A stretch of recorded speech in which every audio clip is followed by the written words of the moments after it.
ప్రభువు మీతో ఉందురుగాక, మీ ఆత్మతో ఉందురుగాక. పునీత మత్తయ్య గారు రాసిన సువిశేషములోని భాగము. ప్రభువా మీకు మహిమ కలుగునుగాక. 10వ అధ్యాయము పరిశుద్ధ వచనములు 24 నుండి 33 వరకు వాక్యము. శిష్యుడు గురువు కంటే అధికుడు కాడు, సేవకుడు యజమానుని కంటే అధికుడు కాడు. గురువు వలె శిష్యుడు, యజమానుని వలె సేవకుడు అయినా చాలును. ఇంటి యజమానుడు బెల్జెబూలు అని పిలువబడిన ఎడల అతని ఇంటి వారు ఇంకెంత హీనముగా పిలువబడుదురో కదా. కాబట్టి మనుష్యులకు భయపడకుడు. దాచబడినది ఏదియు బయలుపడకపోదు, రహస్యమైనదేదియు బట్టబయలు కాకపోదు. చీకటిలో నేను మీకు బోధించు ఈ విషయములనెల్లా మీరు వెలుతురులో తిరిగి బోధింపుడు. రహస్యముగా మీరు వినిన సత్యమును బాహాటముగా ప్రకటింపుడు. శరీరమును మాత్రము నాశనము చేయగలిగి ఆత్మను నాశనము చేయలేని వానికి భయపడకూడదు. ఆత్మను శరీరమును కూడా నరకకూపమున నాశనము చేయగలవానికి భయపడుడు. ఒక కాసుతో మీరు 2 పిచ్చుకలను కొనగలుగుదురు, కాని మీ తండ్రి సంకల్పము లేనిదే వానిలో ఏ ఒక్కటియు నేలకు ఒరుగదు.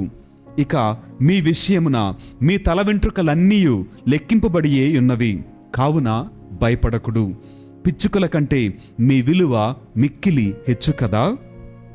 కనుక ప్రజల ఎదుట నన్ను అంగీకరించు ప్రతివానిని పరలోకమందున్న నా తండ్రి సమక్షమున నేనును అంగీకరింతును. అట్లు కాక ప్రజల ఎదుట నన్ను తిరస్కరించు ప్రతివానిని పరలోకమందున్న నా తండ్రి సమక్షమున నేనును తిరస్కరింతును అని పలికెను. ఇది క్రీస్తుని సువిశేషము. క్రీస్తువా మీకు స్తుతి కలుగునుగాక.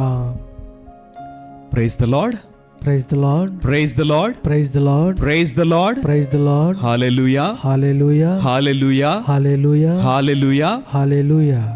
ప్రియమైనటువంటి దేవుని బిడ్డలారా, మనందరికి కూడా మరొక నూతన దినాన్ని దేవుడు మనకు అనుగ్రహించినందుకు ఉచితముగా దేవుడు తన యొక్క ప్రేమను బట్టి, కృపను బట్టి మనకు దేవుడు నూతన దినమును ఇచ్చినందుకు మొదటిగా దేవునికి కృతజ్ఞతలను తెలియచేద్దాం. ఆ దేవాతి దేవుని యొక్క ప్రేమ, ఆయన యొక్క కనికరము, ఆయన యొక్క కృప మనకు నిరంతరము తోడేయండి నడిపించినట్లుగా దేవునికి కృతజ్ఞతలను, స్తుతులను చెల్లిద్దాం. దేవునికి మహిమ కలుగునుగాక. ఆమేన్. దేవుడు మనలను దీవించునుగాక. ఆమేన్. ప్రియమైనటువంటి దేవుని బిడ్డలారా, ఈరోజు ప్రత్యేక విధముగా ఈరోజు చదువుకున్నటువంటి వాక్యము ద్వారా ఒక చక్కటి మాటను గురించి మనము ధ్యానం చేద్దాం.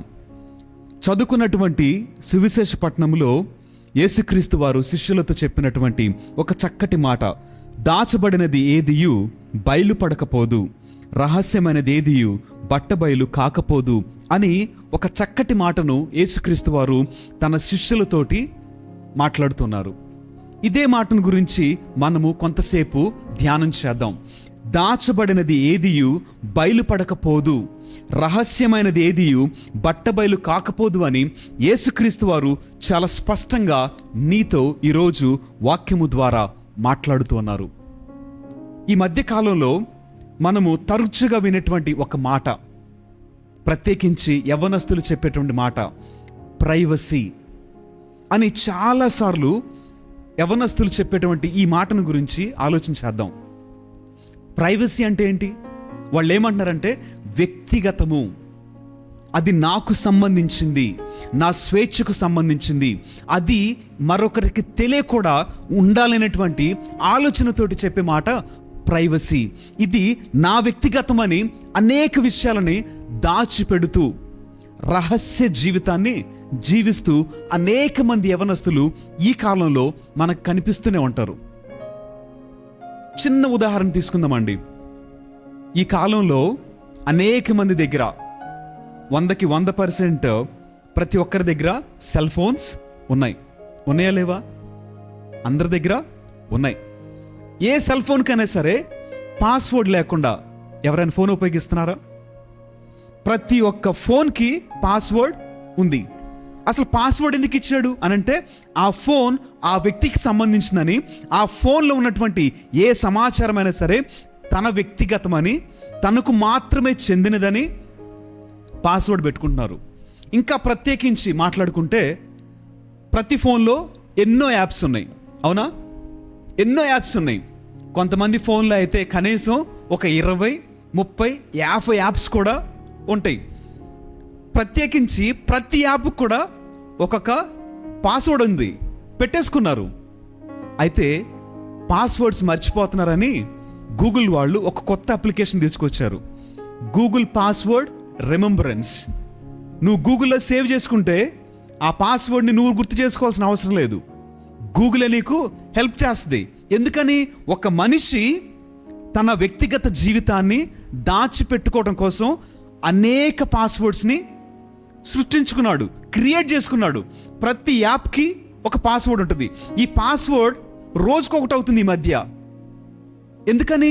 తన జీవితాన్ని దాచిపెట్టుకోవడానికి ప్రయాసపడుతున్నాడు, రహస్యముగా బ్రతకాలని ఆశపడుతున్నాడు. మరొక చిన్న ఉదాహరణ తీసుకుందాం. ఇంట్లో యవనస్తులు ఉన్నారు, తల్లిదండ్రులు అందరం కూర్చొని ఉన్నాం. ఆ యవనస్తుడికి ఫోన్ వచ్చింది అనుకుందాం. ఏం చేస్తాడు? వెంటనే లేచి వెళ్ళిపోతాడు. ఎక్కడికి వెళ్తాడు?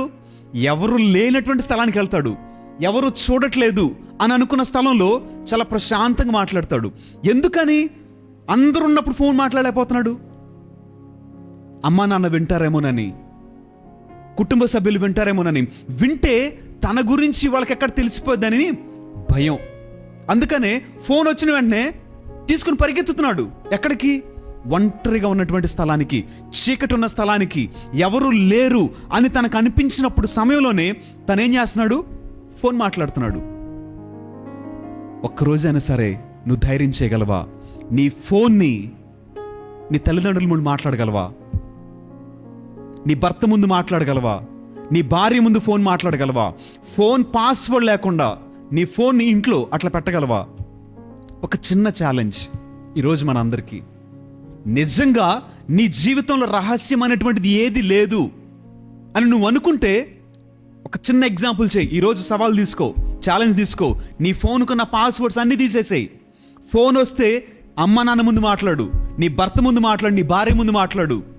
నీలో రహస్యము లేదు అంటే గనక, నీలో అంతరంగికముగా మరొక ఆలోచన లేదు అంటే గనక, నీ జీవితము నీ భార్యకు పరిపూర్ణంగా తెలుసు అని నువ్వు అనుకుంటే, ఇదిగో నీ జీవితం నీ భర్తకు పరిపూర్ణంగా తెలుసు అని నువ్వు అనుకుంటే, దాచగలిగినది నా జీవితంలో ఏది లేదు అనేటువంటి ఆలోచన నువ్వు కలిగి ఉంటే, ఒక చిన్న పని చేయి. నీ ఫోన్ని నీ భర్తకి ఇచ్చేసేయి, నీ భార్యకి ఇచ్చేసేయి, నీ తల్లిదండ్రులకి ఇచ్చేసేయి. ఎనీథింగ్ నువ్వు చూడొచ్చు అని ధైర్యం చేయగలవా? అంత ధైర్యం ఉందా? ఈరోజున యేసుక్రీస్తు వారు నిన్ను నన్ను సూటిగా అడిగేటువంటి ప్రశ్న, దాచబడినది ఏదియు బయలుపడకపోదు, రహస్యమైనది ఏదియు బట్టబయలు కాకపోదని యేసుక్రీస్తు వారు నీతో మాట్లాడుతున్నటువంటి మాట. కానీ ప్రపంచం అంతా ఎలా ఉందండి? రహస్యమైనటువంటి జీవితం. దేని గురించి రహస్యాన్ని కలిగి ఉన్నాం మనం అంటే, నా వ్యక్తిగతం, నాకెన్నో ఆశలు ఉన్నాయి, నేను ఎన్నో పనులు చేస్తున్నాను, నా జీవితం మరొక వ్యక్తికి తెలియకూడదని నేను ప్రయాసపడుతున్నాను, కనుకనే దాచిపెడుతున్నాను. కానీ వాక్యము మనందరికీ సూటిగా చెప్పేటువంటి ఒక మాట ఉంది. చదువుకుందాం వాక్యాలు. ఇర్మియా గ్రంథము 23వ అధ్యాయము 24వ వచనము. ఎవడైనా నా కంట పడకుండా రహస్యముగా దాగుకోడా, నేను భూమాకాశములంతటా ఉండువాడను. ఇక్కడ చదువుకున్నటువంటి వాక్యంలో దేవుడు చెప్తున్నాడండి, ఎవడైనను నా కంట పడకుండా రహస్యముగా దాగుకోగలడా? నేను భూమి ఆకాశములంతటను ఉన్నవాడను. దేవుడు అన్నాడు, నేను భూమి ఆకాశములంతటను ఉన్నవాడను అని దేవుడు చాలా స్పష్టంగా చెప్తున్నాడు నీతోటి. నా నుండి నా కంట పడకుండా ఎవడైనా రహస్యముగా దాగుకోగలడా? నీవు దాక్కోగలవా? నీ సమాధానం ఏంటి? నువ్వు అనుకుంటున్నావు, అమ్మ నాన్న చూడలేదు, నా స్నేహితులు చూడలేదు, నా భర్త నా భార్య చూడలేదు, నా జీవితము మరొక వ్యక్తికి తెలియదని నువ్వు అనుకుంటున్నావు. కానీ వాక్యం చెప్తుంది, నాకు తెలియకుండా రహస్యముగా నీవు దాక్కోగలవా? ఆయన భూమి ఆకాశములంతటను ఉన్నవాడనని చెప్తున్నాడు వాక్యంలో. మరొక వాక్యం తీసుకుందాం. సామెతల గ్రంథము 15వ అధ్యాయము 3వ వచనము. సామెతల గ్రంథము 15వ అధ్యాయము 3వ వచనము. ప్రభువు సమస్తమును పరికరించును, నరులు చేయు మంచి చెడులను కూడా గమనించును. ఇక్కడ మనం గమనించినట్లయితే ప్రభువు సమస్తమును పరికించును, నరులు చేయు మంచి చెడ్డలను కూడా గమనించును. సమస్తాన్ని పరికిస్తున్నాడంట దేవుడు. ఏం తెలుసు దేవుడికనంటే నీ అంతరంగికమైనటువంటి జీవితము, నీ ఆలోచన తెలుసు, నీ మనసులో మెదులుతున్నటువంటి సమస్తము కూడా దేవునికి తెలుసు. నీవు చేసే మంచి తెలుసు, నీవు చేస్తున్నటువంటి చెడు ఆయన పరిశీలనగా చూస్తున్నాడు, ఆయన లెక్కిస్తున్నాడు, ఆయన రాస్తున్నాడు నీ జీవితాన్ని. ఈ మాట వింటే నీకు భయం కలగట్లేదా? ఇంకా కూడా నా జీవిత రహస్యమే అని నువ్వు అనుకుంటున్నావా? నీ జీవితము తెరవబడినటువంటి ఒక పుస్తకం. దేవుడు చదువుతున్నాడు, నీ చీకటి జీవితాన్ని చదువుతున్నాడు. నీ అంతరంగిక పాపాన్ని, నీ అంతరంగిక ఆశలని, నీ ఆలోచనల్ని దేవుడు స్పష్టంగా చదువుతున్నాడు. చదవటమే కాదు, అన్నీ కూడా రాయబడుతున్నాయి. భయం కలగట్లేదా? మరొక వాక్యం తీసుకుందాం. 139వ కీర్తన 139వ కీర్తన 1 నుంచి 4 వరకు నేను చదువుతాను, వినండి.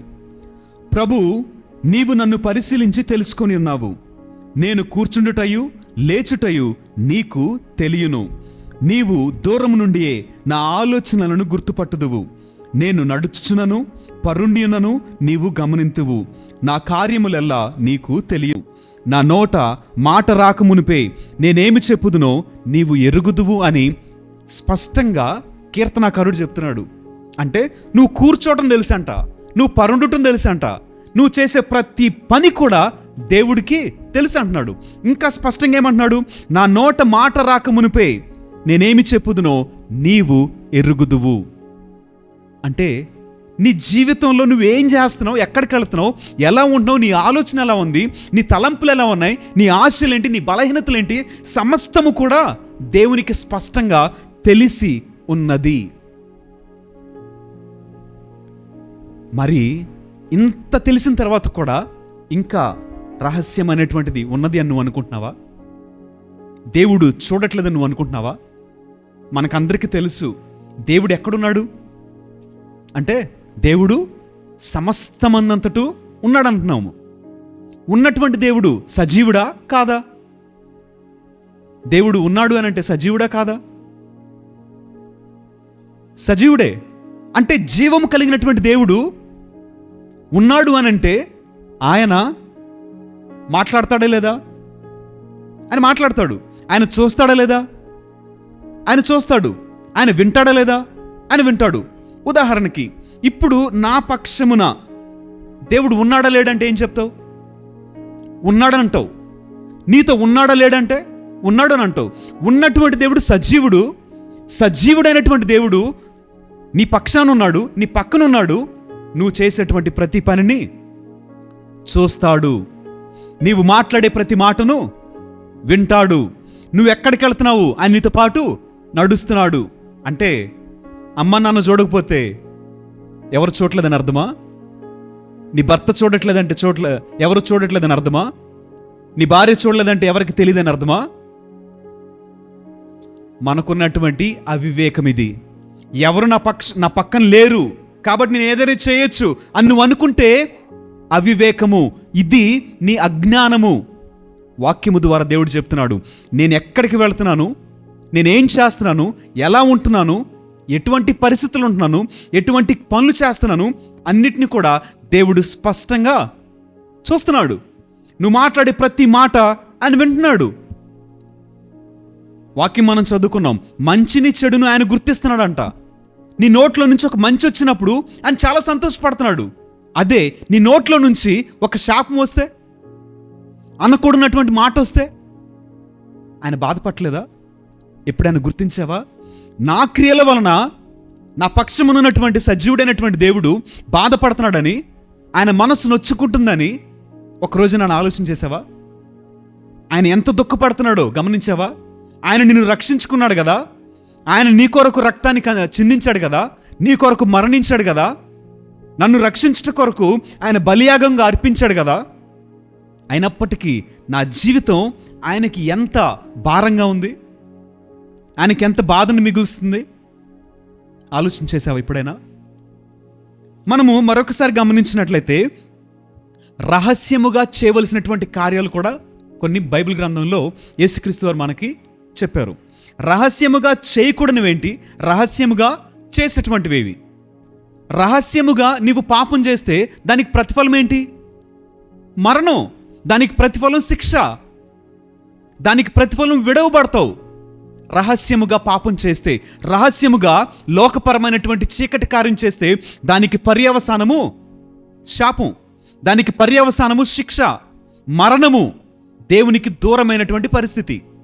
అలా కాక దేవుని ప్రకారంగా రహస్యముగా చేయవలసినటువంటి కొన్ని క్రియల గురించి మనం ఆలోచించేద్దాం. మత్తయి సువార్త 6వ అధ్యాయము 3వ వచనము.